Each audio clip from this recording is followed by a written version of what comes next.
ਕਿ ਮੇਰੇ ਖਰਚੇ ਸਿਰਫ ਮੇਰਾ ਬਾਪੂ ਹੀ ਚੁੱਕ ਸਕਦਾ, ਹੋਰ ਕਿਸੇ ਦੇ ਵੱਸ ਦਾ ਰੋਗ ਹੀ ਨਹੀਂ। ਕੀ ਸਿਰ ਤੇ ਟੋਪੀ ਤੇ ਨੀਅਤ ਖੋਟੀ, ਲੈਣਾ ਕੀ ਸਿਰ ਤੇ ਟੋਪੀ ਧਰ ਕੇ, ਤਸਬੀਹ ਫੇਰੀ ਪਰ ਦਿਲ ਨਾ ਫਿਰਿਆ, ਤੇ ਲੈਣਾ ਕੀ ਤਸਬੀਹ ਹੱਥ ਫੜ ਕੇ, ਚਿੱਲੇ ਕਟੇ ਪਰ ਰੱਬ ਨਾ ਮਿਲਿਆ, ਤੇ ਲੈਣਾ ਕੀ ਚਿੱਲਿਆਂ ਵਿੱਚ ਵਰ ਕੇ। ਬੁੱਲੇ ਸ਼ਾਹ ਜਾਗ ਬਿਨਾ ਦੁੱਧ ਨਹੀਂ ਜੰਮਦਾ, ਭਾਵੇਂ ਲਾਲ ਹੋਵੇ ਕਰ ਕਰਕੇ, ਚੜ੍ਹਦੇ ਸੂਰਜ ਢਲਦੇ ਵੇਖੇ, ਤੇ ਬੁਝੇ ਦੀਵੇ ਬਲਦੇ ਵੇਖੇ, ਤੇ ਹੀਰੇ ਦਾ ਕੋਈ ਮੁੱਲ ਨਾ ਤਾਰੇ, ਇੱਥੇ ਖੋਟੇ ਸਿੱਕੇ ਚੱਲਦੇ ਵੇਖੇ। ਜਿਨ੍ਹਾਂ ਦਾ ਨਾ ਜੱਗ ਤੇ ਕੋਈ, ਉਹ ਵੀ ਪੁੱਤਰ ਪਾਲਦੇ ਵੇਖੇ, ਉਹਦੀ ਰਹਿਮਤ ਦੇ ਨਾਲ ਬੰਦਿਆ ਪਾਣੀ ਦੇ ਉੱਤੇ ਚੱਲਦੇ ਵੇਖੇ। ਲੋਕੀ ਕਹਿੰਦੇ ਦਿਲ ਨਹੀਂ ਗਲਦਾ, ਮੈਂ ਤੇ ਪੱਥਰ ਗਲਦੇ ਵੇਖੇ। ਮਸਜਿਦ ਢਹਿ ਦੇ, ਮੰਦਰ ਢਹਿ ਦੇ ਜੋ ਕੁਝ ਡੇਂਦਾ ਏ, ਤੇ ਇੱਕ ਬੰਦੇ ਦਾ ਦਿਲ ਨਾ ਢਾਵੇਂ, ਕਿਉਂਕਿ ਰੱਬ ਦਿਲਾਂ ਦੇ ਵਿੱਚ ਰਹਿੰਦਾ ਏ।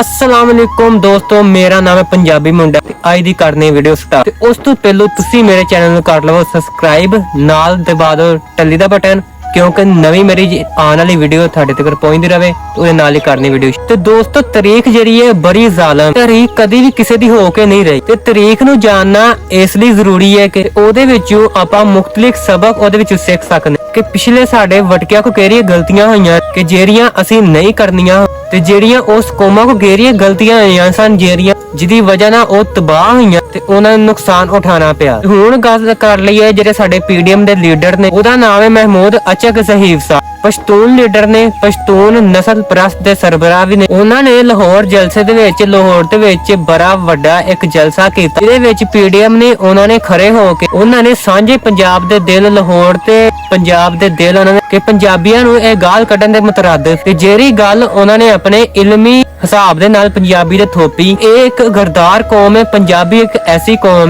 ਤੇ ਜਿਨ੍ਹਾਂ ਨੇ ਸ਼ਾਇਦ ਆਪਣੇ ਮਫਾਦ ਵਾਸਤੇ ਅੰਗਰੇਜ਼ਾਂ ਦਾ ਸਾਥ ਦਿੱਤਾ, ਅੰਗਰੇਜ਼ਾਂ ਦਾ ਸਾਥ ਦੇ ਕੇ, ਯਾਨੀ ਪਸ਼ਤੂਨ ਜਿਹੜੀ ਜ਼ਮੀਨ ਹੈ ਅਫਗਾਨਿਸਤਾਨ ਦੀ ਜਿਹੜੀ ਜ਼ਮੀਨ ਉਹਦੇ ਤੇ ਕਬਜ਼ਾ ਕੀਤਾ। ਤੇ ਉਸ ਤੋਂ ਇਲਾਵਾ ਉਹਨਾਂ ਨੇ ਇਹ ਵੀ ਕਿਹਾ ਕਿ ਪੰਜਾਬੀਆਂ ਨੇ ਸਿੱਖਾਂ ਔਰ ਅੰਗਰੇਜ਼ਾਂ ਦਾ ਸਾਥ ਦਿੱਤਾ, ਤੇ ਪੰਜਾਬੀ ਮੁਸਲਮਾਨਾਂ ਨੇ ਹਿੰਦੂਆਂ ਤੇ ਸਿੱਖਾਂ ਦਾ ਸਾਥ ਦਿੱਤਾ, ਤੇ ਉਹਦੀ ਵਜ੍ਹਾ ਨਾਲ ਬਰਸਗੀਰ ਨੂੰ ਬਹੁਤ ਜ਼ਿਆਦਾ ਨੁਕਸਾਨ ਉਠਾਉਣਾ ਪਿਆ। ਹੁਣ ਮੇਰਾ ਪੋਸਟਮਾਰਟਮ ਕਰਾਂਗਾ ਤੇ ਅਚਕ ਜ਼ਹੀਬ ਸਾਹਿਬ ਨੂੰ ਦੱਸਾਂਗਾ ਕਿ ਕਿਵੇਂ ਉਹਨਾਂ ਦੇ ਲੋਕਾਂ ਨੇ, ਉਹਨਾਂ ਦੇ ਅਫਗਾਨੀਆਂ ਨੇ ਪੰਜਾਬ ਸਰਜ਼ਮੀਨ ਨੂੰ ਲੁੱਟਿਆ। ਸਭ ਤੋਂ ਪਹਿਲੇ ਤੇ ਅਹਿਮਦ ਸ਼ਾਹ ਅਬਦਾਲੀ ਬਹੁਤ ਹੀ ਮਸ਼ਹੂਰ ਇੱਕ ਲੁਟੇਰਾ ਸੀ, ਤੇ ਜਿਹੜਾ ਪੰਜਾਬ ਦੇ ਵਿੱਚ ਆਉਂਦਾ ਸੀ, ਜਿਹੜਾ ਪੰਜਾਬ ਦੀਆਂ ਫਸਲਾਂ ਨੂੰ ਅੱਗ ਲਾਉਂਦਾ, ਉਹ ਅੱਤ ਮਚਾ ਕੇ ਜਾਂਦਾ ਸੀ, ਪੰਜਾਬ ਦੇ ਲੋਕਾਂ ਨੂੰ ਲੁੱਟ ਕੇ ਜਾਂਦਾ, ਤੇ ਉਹ ਲਾਹੌਰ ਸ਼ਹਿਰ ਨੂੰ ਅੱਗ ਲਾ ਕੇ ਜਾਂਦਾ। ਉਹ ਆਇਆ, ਉਹਨੇ ਇੱਥੇ ਦੇ ਲੋਕਾਂ ਨੂੰ ਮਾਰਿਆ, ਕੁੱਟਿਆ, ਲੁੱਟਿਆ, ਉਹ ਚਲਾ ਗਿਆ। ਕੀ ਮੈਂ ਇਹ ਕਹਿ ਰਿਹਾ ਕਿ ਸਾਰੇ ਅਫਗਾਨਿਸਤਾਨ ਵਾਲੇ, ਸਾਰੇ ਪਸ਼ਤੂਨ ਵਾਲੇ ਲੁਟੇਰੇ ਹੁੰਦੇ? ਨਹੀਂ, ਤਾਰੀਖ ਦੇ ਵਿੱਚ ਗਲਤ ਲੋਕ ਹਰ ਤਾਰੀਖ ਦੇ ਵਿੱਚ, ਹਰ ਮਜ਼ਹਬ ਦੇ ਵਿੱਚ ਮੌਜੂਦ। ਅਜੇਦਕ ਸਾਹਿਬ ਇਹ ਵੀ ਦੱਸਣਾ ਭੁੱਲ ਗਏ ਕਿ ਮਹਿਮੂਦ ਗਜ਼ਨਵੀ, ਉਹ ਵੀ ਜਿਹੜਾ ਅਫਗਾਨਿਸਤਾਨ ਤੋਂ ਹੀ ਆਇਆ, ਤੇ ਉਹਨੇ ਆ ਕੇ ਵੀ ਸਾਡੇ ਉੱਤੇ ਕਬਜ਼ਾ ਕੀਤਾ, ਸਾਨੂੰ ਲੁੱਟਿਆ। ਅਹਿਮਦ ਸ਼ਾਹ ਅਬਦਾਲੀ ਦੇ ਬਾਰੇ ਜਿਹੜਾ ਇਸ ਇਲਾਕੇ 'ਚ ਹਜੇ ਤੱਕ ਮੌਜੂਦ ਹੈ, ਖਾਦਾ ਪੀਤਾ ਲਾਹੇ ਦਾ ਤੇ ਬਾਕੀ ਅਹਿਮਦ ਸ਼ਾਹੇ ਦਾ। ਤੇ ਸਭ ਤੋਂ ਪਹਿਲੇ ਤੇ ਅਹਿਮਦ ਸ਼ਾਹ ਅਬਦਾਲੀ ਸਭ ਨਾਲੋਂ ਮਸ਼ਹੂਰ ਲੁਟੇਰਾ ਸੀ, ਜਿਹੜਾ ਕਿ ਪੰਜਾਬ ਦੇ ਵਿੱਚ ਆਉਂਦਾ ਸੀ, ਤੇ ਉਹ ਪੰਜਾਬ ਦੀਆਂ ਫਸਲਾਂ ਨੂੰ ਅੱਗ ਲਾਉਂਦਾ, ਤੇ ਉਹ ਪੰਜਾਬ ਤੋਂ ਖਾ ਕੇ ਜਾਂਦਾ ਸੀ, ਕੁਛ ਪੀ ਕੇ ਜਾਂਦਾ, ਉਹ ਪੰਜਾਬ ਦੇ ਲੋਕਾਂ ਨੂੰ ਲੁੱਟ ਕੇ ਜਾਂਦਾ, ਤੇ ਉਹ ਲਾਹੌਰ ਸ਼ਹਿਰ ਨੂੰ ਅੱਗ ਲਾ ਕੇ ਜਾਂਦਾ। ਅਫਗਾਨੀ ਲੁਟੇਰਿਆਂ ਨੇ ਹਮੇਸ਼ਾ ਪੰਜਾਬ ਦੀ, ਅੰਮ੍ਰਿਤਸਰ ਦੀ, ਲਾਹੌਰ ਦੀ ਜਿਹੜੀ ਇੱਕ ਸਰਜ਼ਮੀਨ ਸੀ, ਜਿਹੜੀ ਕਿ ਬਹੁਤ ਜ਼ਿਆਦਾ ਜ਼ਰਖੇਜ਼ ਸੀ, ਉਹਦੇ ਤੇ ਆ ਕੇ ਕਬਜ਼ੇ ਕੀਤੇ। ਉਹਨਾਂ ਨੇ ਇੱਥੇ ਆ ਕੇ ਲੁੱਟਿਆ, ਤੁਹਾਡਾ ਖਾਦਾ, ਫਿਰ ਤੁਹਾਨੂੰ ਉੱਤੋਂ ਆ ਕੇ ਗਾਲਾਂ ਵੀ ਕੱਢੀ।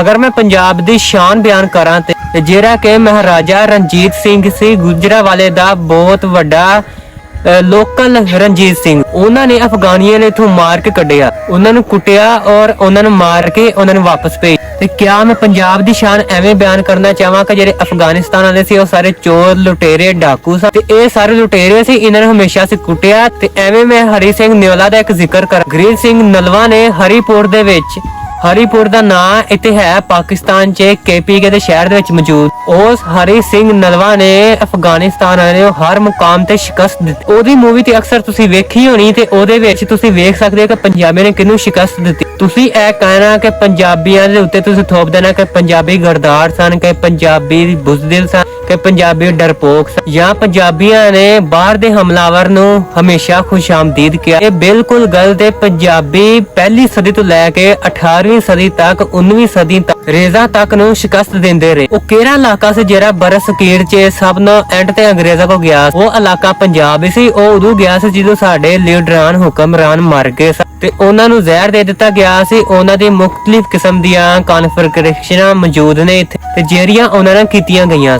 ਤੇ ਹੁਣ ਮੈਂ ਐਵੇਂ ਦੀ ਤਰੀਕ ਦਾ ਹਵਾਲਾ ਦੇਣਾ ਸ਼ੁਰੂ ਕਰਾਂ ਕਿ ਅਫਗਾਨਿਸਤਾਨ ਉਹਨਾਂ ਦੇ ਕੋਲ ਭੱਜਣ ਨੂੰ ਥਾਂ ਨਹੀਂ ਹੋਏ, ਕਿਸੇ ਵੀ ਕੌਮ ਕੋ ਭੱਜਣ ਨੂੰ ਥਾਂ ਨਹੀਂ ਹੋਏ ਤੇ ਤੁਸੀਂ ਪੰਜਾਬੀਆਂ ਦੇ ਵੀ 50 ਗਲਤ ਚੀਜ਼ਾਂ ਕੱਢ ਕੇ ਲਿਆਓਗੇ। ਤੇ ਜਿਵੇਂ ਮੈਂ ਇੱਕ ਜ਼ਿਕਰ ਕਰਾਂ ਕਿ ਅਹਿਮਦ ਖਰਲ ਜਿਹੜਾ ਕਿ ਜ਼ਿਲ੍ਹਾ ਸਾਹੀਵਾਲ ਜ਼ਿਲ੍ਹਾ ਓਕਾਰਾ ਦੇ ਜ਼ਮੀਨ ਦੇ ਉੱਤੇ ਅੰਗਰੇਜ਼ ਨੂੰ 1857 ਦੀ ਆਜ਼ਾਦੀ ਦੇ ਵਿੱਚ ਜੰਗ ਦੇ ਵਿੱਚ ਕਮਿਸ਼ਨਰ ਨੂੰ ਮਾਰਿਆ ਤੇ ਪੂਰੀ ਫੌਜ ਦਾ ਮੁਕਾਬਲਾ ਕਰਦੇ ਹੋਇਆ ਉਹਨੂੰ ਕਤਲ ਕੀਤਾ। ਉਹ ਆਪ ਹੀ ਕਤਲ ਹੋ ਗਏ ਸਨ। ਉਹਨਾਂ ਨੂੰ ਕਤਲ ਕਰਨ ਵਾਲੇ ਕੌਣ ਸਨ? ਤੇ ਉਹ ਕੁਰੈਸ਼ੀ ਸਨ ਜਿਹੜੇ ਮੁਲਤਾਨ ਤੋਂ ਤਲਕ ਰੱਖ ਤੇ ਉਸ ਕੁਰੈਸ਼ੀ ਸਾਹਿਬ ਦਾ ਮੈਂ ਹਵਾਲਾ ਦਿੱਤੀ ਜਾ ਕਿ ਸ਼ਾਹ ਮਹਿਮੂਦ ਉਹਨਾਂ ਦੇ ਲੱਕੜਹਾਰੇ ਸਨ ਤੇ ਜਿਨ੍ਹਾਂ ਨੇ ਅੰਗਰੇਜ਼ਾਂ ਨਾਲ ਮਿਲ ਕੇ ਤੇ ਜਿਨ੍ਹਾਂ ਨੇ ਅਚਕ ਨੂੰ ਮਾਰਿਆ। ਤੇ ਮੈਂ ਸਾਰੀ ਤਹਿਰੀਕ ਦਾ ਹਵਾਲਾ ਦਿਆਂ ਕਿ ਅਚਕ ਸਾਹਿਬ ਦੀ ਕੌਮ ਨੂੰ ਹਜੇ ਵੀ ਭੱਜਣ ਦਾ ਰਾਹ ਨਾ ਲੱਭੇ ਤੇ ਬਰਾਏ ਮਿਹਰਬਾਨੀ ਆਪਣੀ ਤਾਰੀਖ ਦੀ ਬੇਸ ਤੇ ਪੰਜਾਬੀਆਂ ਨੂੰ ਜਾਂ ਸਿੰਧੀਆਂ ਨੂੰ ਜਾਂ ਬਲੋਚੀਆਂ ਨੂੰ ਜਾਂ ਕਿਸੇ ਵੀ ਕੌਮ ਦੇ ਪੰਜਾਬੀਆਂ ਨੂੰ ਗਾਲੀ ਨਾ ਦੇਵੋ ਤੇ ਉਹਨੂੰ ਗਾਲੀਆਂ ਦੇਣੀਆਂ ਬੰਦ ਕਰੋ। ਕਦੀ ਵੀ ਕੋਈ ਵੀ ਕੌਮ ਚਾਹੇ ਇੰਗਲੈਂਡ ਹੋਵੇ। ਬ੍ਰਿਟਿਸ਼ਰ ਦੀ ਇੱਕ ਗੱਲ ਮੈਂ ਦੱਸਾਂ ਤੇ ਬ੍ਰਿਟਿਸ਼ਰ ਇੱਕ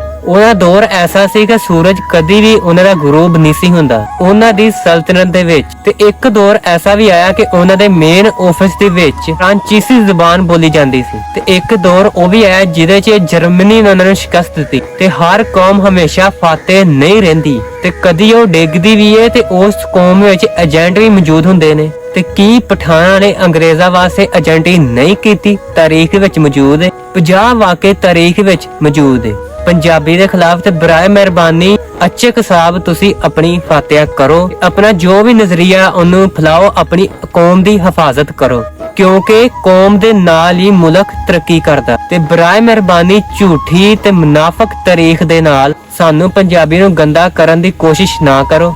ਤੇ ਮੈਂ ਮੰਨਦਾ ਹਾਂ ਕਿ ਸਾਡੇ ਪਾਕਿਸਤਾਨੀ ਪੰਜਾਬੀ ਨਹੀਂ ਰਹੇ ਪਾਕਿਸਤਾਨ ਦੇ ਵਿੱਚ ਤੇ ਉਹਨਾਂ ਨੂੰ ਨਹੀਂ ਸਮਝ, ਉਹਨਾਂ ਨੂੰ ਨਹੀਂ ਪਤਾ ਕਿ ਅੱਧੇ ਪੰਜਾਬੀ ਮੰਨਦੇ ਵੀ ਕਿ ਉਹਨਾਂ ਨੂੰ ਸਹੀ ਗੱਲ ਕਰ ਗਿਆ। ਮਾਮਾ ਤੁਸੀਂ ਤਾਰੀਖ ਕਦੀ ਪੜ੍ਹੀ ਹੋਵੇ, ਤੁਹਾਨੂੰ ਅਹਿਮਦ ਸ਼ਾਹ ਦਾ ਨਾਂ ਪਤਾ ਹੋਵੇ, ਤੁਹਾਨੂੰ ਦੁੱਲਾ ਸਾਹਿਬ ਦਾ ਨਾਂ ਪਤਾ ਹੋਵੇ, ਰਣਜੀਤ ਸਿੰਘ ਦਾ ਨਾਂ ਪਤਾ ਹੋਵੇ ਤੇ ਤੁਸੀਂ ਕੋਈ ਗੱਲ ਕਰੋ ਨਾ। ਫਿਰ ਤੁਸੀਂ ਚੁੱਪ ਕਰਕੇ ਘੱਗਰੇ ਵੀ ਪਾ ਲੈਂਦੇ ਜੇ, ਸਿੰਧੀ ਅਜਰਕੀਆਂ ਵੀ ਪਾ ਲੈਂਦੇ ਜੇ ਤੇ ਤੁਸੀਂ ਹਰ ਚੀਜ਼ ਪਾ ਲੈਂਦੇ ਲੇਕਿਨ ਪੰਜਾਬ ਦੀ ਇੱਕ ਜ਼ੁਬਾਨ ਨਹੀਂ ਪਾਉਂਦੇ ਜਿਹਨੂੰ ਕਿ ਪੰਜਾਬੀ ਕਿਹਾ ਜਾਂਦਾ ਤੇ ਬੋਲਿਆ ਵੀ ਜਾਂਦਾ। ਅਚਕ ਦੇ ਸਾਹਮਣਾ ਕਿਉਂਕਿ ਪਹਿਲੇ ਅਸੀਂ ਆਪਣੇ ਆਪ 'ਚ ਜੰਗ ਲੜਦੇ ਹਾਂ ਤੇ ਮਜ਼ੀਦ ਉਸ ਜੰਗ ਨੂੰ ਹਵਾ ਦੇ ਕੇ ਇਸ ਮੁਲਕ 'ਚ ਲਸਾਨੀਅਤ ਨਾ ਫੈਲਾਓ।